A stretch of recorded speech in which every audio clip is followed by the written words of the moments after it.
Back সবাইকে স্বাগতম জানাচ্ছি আরো একটি নতুন ভিডিওতে। আশা করি আপনারা সবাই ভালো আছেন এবং ভালো দলে আছেন। আমিও ভালো আছি এবং ভালো দলে আছি। নতুন একটা ঘটনায় চলে যাব। যেভাবে লেখা আছে আমি ঠিক সেভাবে পড়ে শোনাচ্ছি। আসসালামু আলাইকুম জাহিদ ভাই। ভালো আছেন কিনা জিজ্ঞাসা করলাম না, কারণ আপনি সবসময় ভালো দলেই থাকেন। এখন আমি আপনাকে যে ঘটনাটি শেয়ার করব তা হচ্ছে ব্ল্যাক ম্যাজিক সংক্রান্ত। আমার নাম মোহাম্মদ মাসুদ। আমি ইন্টারমিডিয়েট সেকেন্ড ইয়ারে পড়ি। আমাদের বাড়ি মানিকগঞ্জ জেলার দৌলতপুর থানায় জিয়ারপুর গ্রামে। গ্রামটি হচ্ছে আমার 6 জন বন্ধু নিয়ে। গ্রামটি শুরু হয় 2022 সালে। আমার এক বন্ধু সাইফুল ছদ্মনাম, সে একটি মেয়েকে পছন্দ করে, কিন্তু ওই মেয়েটি কোনোভাবেই সাড়া দিচ্ছিল না। আমরাও চেষ্টা করি। পরে আমার বন্ধু সাইফুল বলল, ওই মেয়েকে আমি পছন্দ করি, ওই মেয়েকে ছাড়া আমি বাঁচবো না, আমার বাঁচা অসম্ভব। এরপর আমরা আমাদের আরেক বন্ধুকে আদনানকে নিয়ে আমাদের গ্রামে 2-3 জন গ্রামের পর আবুডাঙ্গা নামে একটি গ্রাম আছে, সেখানে একটি তান্ত্রিকের বাসায় আছে, তার নাম ইয়াসিন। সেখানে যাই। সবাই তাকে পাঠানো বলে ডাকি। পরের কাহিনী আসাদ বলবে। সাইফুল তান্ত্রিকের কাছে যাওয়ার পরে তান্ত্রিক সবকিছু খুলে বলল, কিন্তু তান্ত্রিক এই কাজে রাজি হতে চাচ্ছিল না। পরে আমরা তাকে বেশ ভালো অঙ্কের টাকা অফার করলাম। সে বলল, ওই মেয়ে কিছু চুল, ব্যবহৃত এক টুকরা কাপড়, হাতের নখ আর একটু রক্ত আনতে হবে। আরো বললেন যে মঙ্গলবারের দিন এগুলো ব্যবস্থা করতে হবে। পরে আমার আরেক বন্ধু আর আরেক বান্ধবীর মাধ্যমে এগুলো ব্যবস্থা করে।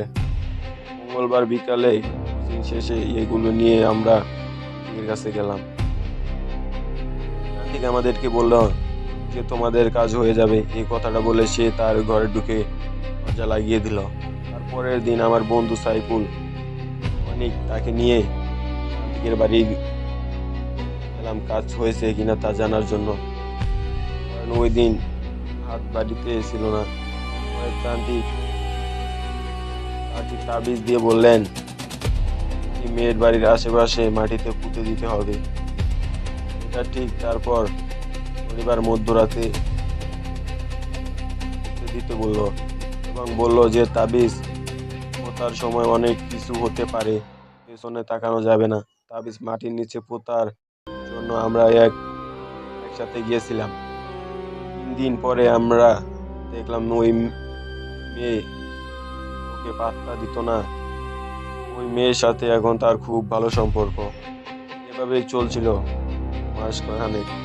পরে হঠাৎ তান্ত্রিক আমাদের কাছে আসলো এবং বলল, তার পাওনা টাকা যেটা আছে সেটা তাকে দিয়ে দিতে। সাইফুল দিতে অস্বীকার করলো। তাই তান্ত্রিক ও অনেক খুশি হলেন।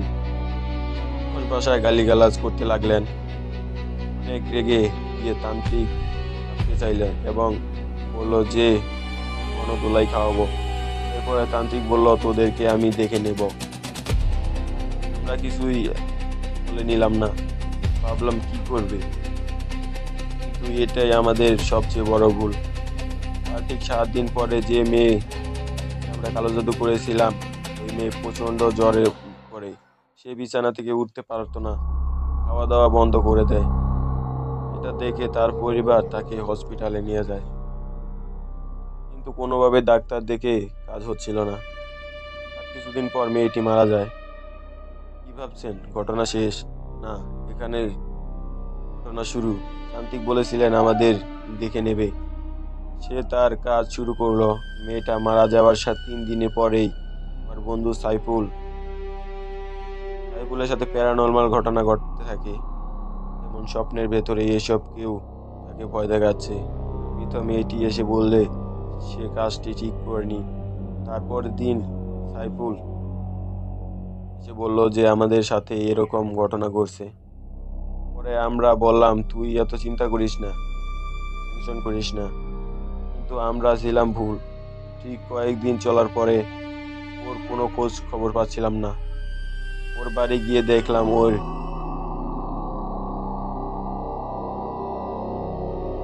অ্যাক্সিডেন্ট হয়ে গেছে। আমাদেরকে বললো যে আমি বাঁচাবো না, তোরা কেউ বাঁচবি না, এ কথা বলে সে সেকেন্ড হয়ে যায়।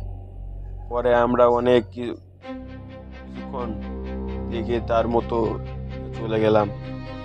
ঠিক 2 দিন পরে আমরা শুনি আমার বন্ধু না ফেরার দেশে চলে গেছে।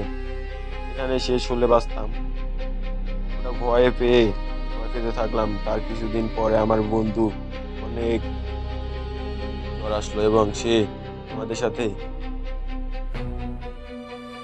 পারলমান কাহিনী হচ্ছে, প্যারানর্মাল কাহিনী হচ্ছে। আমরা আতঙ্কিত হয়ে গেলাম। আমরা ফ্যামিলির চাপের কারণে কাউকে কিছু বলতে পারলাম না, কিন্তু অনেক অবস্থা একটু বৃক্ষ হেঁটে যাচ্ছে, ওর পেছনে পেছনে কেউ হেঁটে যাচ্ছে। অনেক পেছনের দিকে তাকিয়ে দেখে মাথা কাটায় একটা অবয়ব কুমিরের মতো, যার পা। এটা দেখে অনেক দূর দিল এবং তারপরে আমাদেরকে ফোন দিয়ে বলল আমার সাথে এরকম ঘটনা ঘটছে। আমরা ওকে বললাম তুই কুরসি পর নিয়ে যা। তারপরে দিন সকালে আমরা শুনলাম অনেক না ফেরা দেশে চলে গেছেন। মৃত্যুর ধরন ছিল আত্মহত্যা, এর সাথে ফাঁসি, ঝুলে ফাঁসি। আমরা ভয় পেয়ে আমাদের মুরব্বীদের কাছে গেলাম, সব বললাম যে যেগুলো এতদিন লুকিয়ে রেখেছিলাম। পরে এলাকাবাসী সবাই একসাথে হয়ে তান্ত্রিককে গণধোলাই দিয়ে হাসপাতালে ভর্তি করে ফেললো। আর কয়েকদিন পরে আমরা শুনি যে তান্ত্রিক মারা গেছে, কিন্তু এ ঘটনা এখানে শেষ হলো না। আমি সহ 3 বন্ধুকে থেকে জিনগুলো অনেক ডিস্টার্ব করছিল। পরে আমরা এক ভালো হুজুরকে দেখাই, সমাধান করলাম। এটাই ছিল আমাদের ঘটনা। যদি ভালো লাগে অবশ্যই পড়াশোনার অনুরোধ রইল। থ্যাংক ইউ ভেরি মাচ আপনার ঘটনা শেয়ার করার জন্য। আশা করছি পরবর্তীতে আরো ঘটনা পাঠাবেন, আরো ভয়ঙ্কর ঘটনা পাঠাবেন আপনি। আমাদের সবার নিশ্চয়ই মনে আছে বলি জাদু কথা। হ্যাঁ, অনেকে আমরা এসব নিয়ে আত্মাবন্দি জাদু নিয়ে 2য় পর্ব আসছে খুব শীঘ্রই, এবং আমরা শেষ করতেছি আমাদের আফ্রিকার গল্পের পার্ট এখানে শেষ করতে যাচ্ছি, এবং এটাই আমাদের শেষ পর্ব হতে যাচ্ছে। পরবর্তীতে আমরা আবারও আফ্রিকার কোনো ঘটনা নিয়ে হাজির হবো আপনাদের মাঝে। সে পর্যন্ত আশা করছি আপনারা সবাই অনেক ভালো থাকবেন এবং সুস্থ থাকবেন। বলে আমি আমার ঘটনাটি শেষ করছি। আল্লাহ হাফেজ, সবাই ভালো থাকবেন।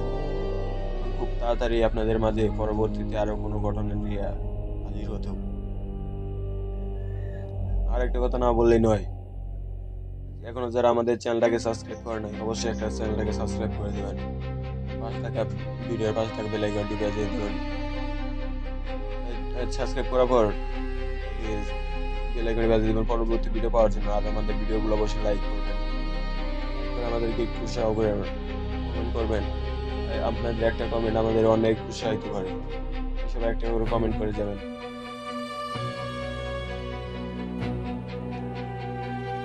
ঘটনাটা কিভাবে পরিচালনা করলাম জানি না, হয়তো অনেক ভুল ত্রুটি হয়েছে, অনেক সময় আটকে গিয়েছি কারণ আমি অসুস্থ, তাই ভালোভাবে পরিচালনা করতে পারছি না। আপনাদের মাঝে আমি প্রতিনিয়ত ভিডিও দিয়ে যাচ্ছি যাতে আপনারা কিছুটা হলেও একটা গল্প শুনতে পারেন, যার কারণে প্রতিনিয়ত ভিডিও দেওয়া আমার অসুস্থতার মাঝে। আমি খুব তাড়াতাড়ি সুস্থ হয়ে, আল্লাহর রহমতে সুস্থ হয়ে আপনাদেরকে আরো সুন্দর সুন্দর এবং ভালো ভালো ভিডিও উপহার দেব। পর্যন্ত আমাদের এইভাবে সাপোর্ট করবেন, একটা সাপোর্ট আমাদেরকে আরো অনেক দূরে এগিয়ে নিয়ে যাবে। সবাই আমাকে একটু সাপোর্ট করবেন, আমি আরো ভালোভাবে পড়াশোনানোর চেষ্টা করবো। আমি বলছি আমি একটু অসুস্থ, যার কারণে আমি আপনাদেরকে ভালোভাবে গল্প পড়াশোনা করতে পারছি, আমি আন্তরিক সবাই ভালো থাকবেন, সুস্থ থাকবেন। আল্লাহ হাফেজ। পরবর্তীতে কোনো ভিডিও নিয়ে মাঝে আসবেন এবং আগামী কালকে ইনশাআল্লাহ আমি আপনাদের মধ্যে আগামী কালকে সুন্দর একটি ঘটনা নিয়ে আসবো। মতো সবাই সুযোগের অপেক্ষা করবেন। আচ্ছা, এখন আমি বিদায় নিচ্ছি। আল্লাহ হাফেজ।